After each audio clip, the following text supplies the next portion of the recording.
All right, guys. So another big controllable here is sleep.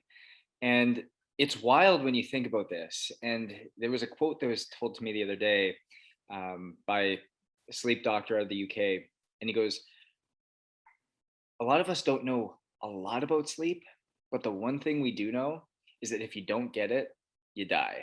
So its importance cannot be objectified, cannot be denied simply because it is the number one. It's been proven over and over again. The number one factor in longevity and performance is sleep.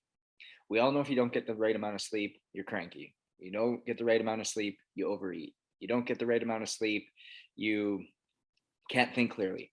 These all have to do with the way in which the body functions. And ultimately, it's going to come back to HRV. It is a huge influencer of HRV. And so I'm going to share my screen here again with you guys, just so that we can teach a little bit and really dive into some simple routines of what it is that we're utilizing and how we can become much more focused on doing the correct things that are going to ultimately rectify that in HRV. Because remember, everything that we're doing comes back to HRV. So when we're sleeping, okay, we all sleep in four major cycles. Okay. And those cycles consist of three, four. We have a light sleep, we have a slow wave sleep,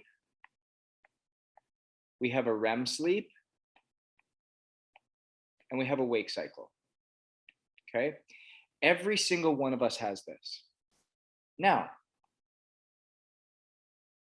to go through a full cycle, it takes 90 minutes. Every single one of us sleeps in a 90-minute cycle, and we go through light, slow wave, REM, and wake. Now, the only difference between quality of sleep versus quantity is the time spent in each one of these phases. Somebody with a higher quality of sleep is going to spend more time in between slow wave and REM sleep, simply because slow wave is where we have a physical restorative sleep, and REM is where we have a mental restorative sleep. Okay. So this is how we improve the quality. We get deeper into stages 2 and 3 of sleep. We stay there longer. And that is truly what takes the majority of our sleep time. So if we looked at this in terms of percentages, if we're measuring, slow wave sleep should consist of 20 to 25%. REM sleep should consist of 20 to 25%. Light sleep should consist of somewhere between 15 and 20%. And your wake cycle should consist of somewhere between 5 and 10%. Okay. Now, it's obviously going to adjust based upon certain numbers, certain ways in which we're executing on or not executing on. And when we figure this out, we can really truly change the way in which we're working. So together, we want over 50% of our sleep in those two middle stages. And that's ensuring that we're getting greater quality rather than just going through the stages and the motions of just physically sleeping and not getting the quality purpose from it. Now, when we take a look at this, this is all great, but how do we get here? How do we get to this point of having more REM and more slow wave sleep? I'm glad you asked. Because there's a 3-2-1-0 rule that is going to really impact this, that I'm going to go through, but also come back to this one thing that we like to call consistency. Consistency is the number one influencer of REM sleep, as well as slow quality sleep. So the biggest thing is going to bed and getting up at similar times each day. So your body is able to function more efficiently on a regular schedule when it applies to sleep. And so really taking a look at a lot of the studies, the average REM sleep duration improved by 47% when sleep consistency went from 70 to 85%. So basically, what that's saying is that 85% of the time, you're going to bed within 30 minutes or waking up within 30 minutes of each other. Okay, so if you go to bed at 10, you're either going to bed somewhere between 10 and 10:30. If you're waking up at 6 a.m., you're waking up sometime between 6 and 6:30. If you can do that 85% of the time, your amount of REM sleep, your amount of slow wave sleep will improve by somewheres of 40%. And that is a massive, massive change. And I'm going to show you here in a second on the screen how we can actually see that quantifiably. So, what is this 3-2-1 rule we consist of? One is 3 hours before bed, no more major meals. Okay.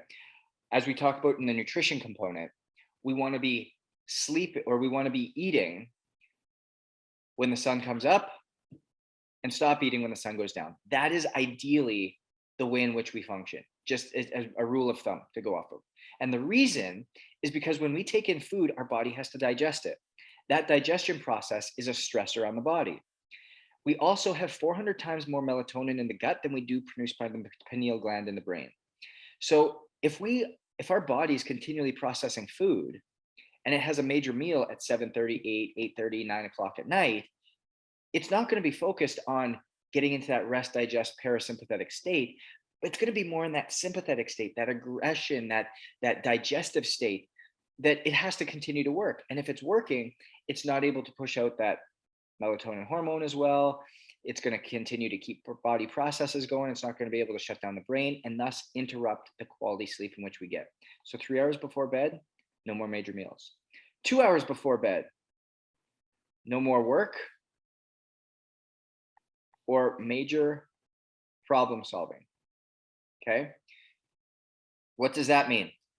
No more emails, no more text messages, no more deep shows that are causing you to learn and think and apply it to work or apply it to something that you have to try and figure something out on. Why? Again, it goes back to the concept of sympathetic versus parasympathetic nervous system. Our parasympathetic is that rest, digest, relax. That state that you feel like you're in after a massage or after a meditation or after a steam room. It's very like soothing. And that sympathetic side is very like upbeat, energetic, go, go, go, fight or flight response. And when we put ourselves in this working space, even though we don't intend to, and even though it may be something we really enjoy, it's turning our brain on. It's having us continually think. It's having us in that sympathetic state that does not optimize our state in which we're showing up to go to sleep in. Okay. 1 hour before bed, no more blue light. And blue light comes from TVs, computers, iPads, cell phones, tablets, Androids, Kindles, any type of screen. Now, there's a caveat to this. We can use blue light blockers. Okay. Because the other thing that we do 1 hour before bed is we activate our parasympathetic buffet. Now, parasympathetic buffet, what does that mean? We're going to go over that in your workbook, but our parasympathetic buffet is things that put us into that parasympathetic state: rest, digest, relax. It could be yoga, a massage, stretching, journaling, a hot shower, knitting, doing a puzzle, crosswords, watching TV, watching a movie, having a conversation with a loved one, taking the dog for a walk. All of these things can be in that parasympathetic buffet. But when I say the caveat for the blue light blockers is because TV, I just said, was in there. But obviously, we want to try and eliminate blue light. So how do we do that? We can do that with blue light blockers, which are glasses. There's 4 different colors. Okay. There's clear, there's yellow, there's orange, and there's red. Clear is going to keep out 50% of blue light. Yellow is going to keep out 75%. Orange is going to keep out 95%. And red is going to keep out 98% plus. Okay. Orange and red should only ever be worn when the sun is down, the sun is gone. Because blue light is needed for our body to sink into a circadian rhythm, which we'll get into in a second.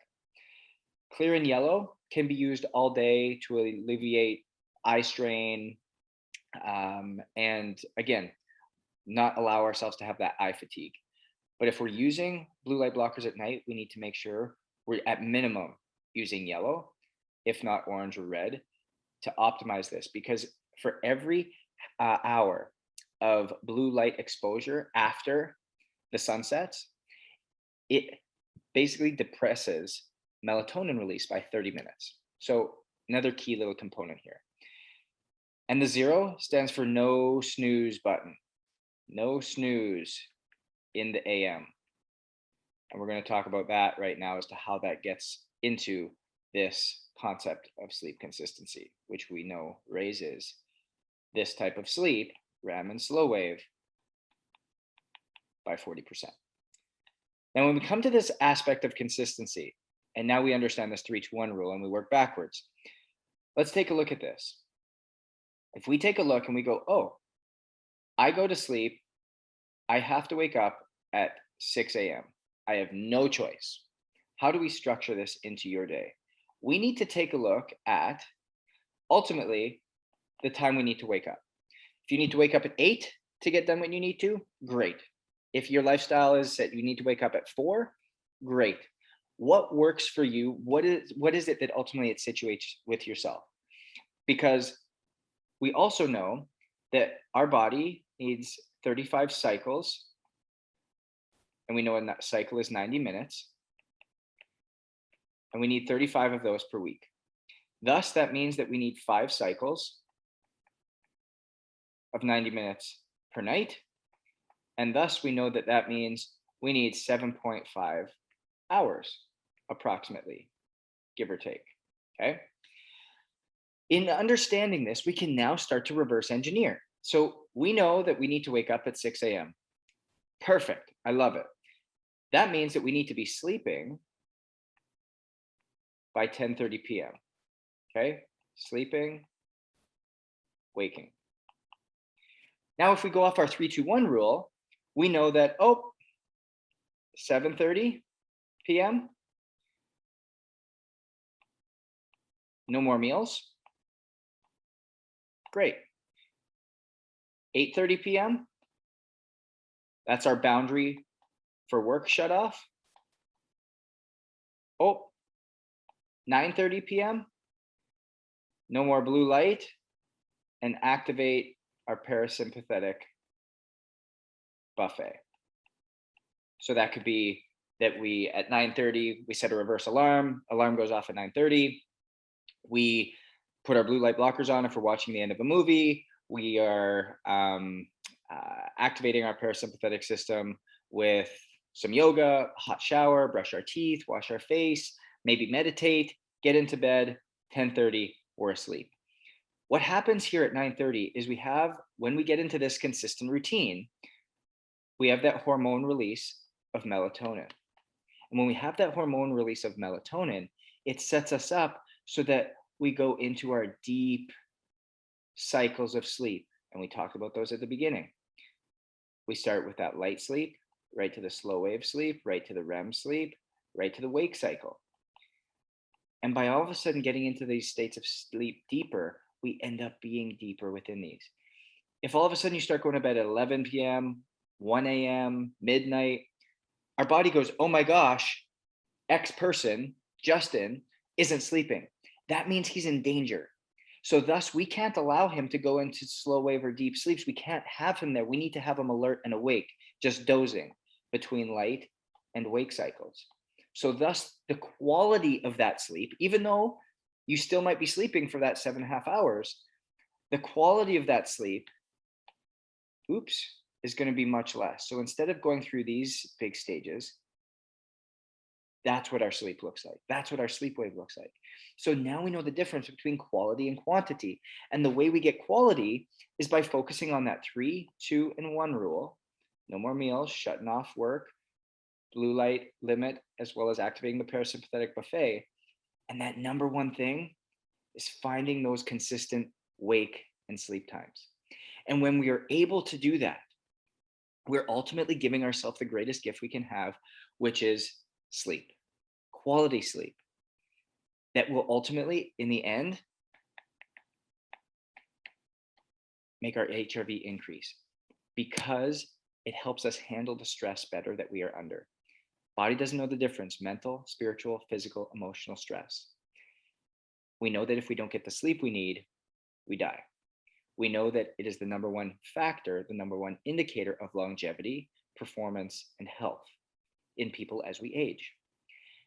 And so, if we can focus on these habits and really dive down deep into them, we can ultimately utilize these simple procedures to make ourselves more resilient, to improve our capacity, and ultimately perform better at the end of the day. Go own it.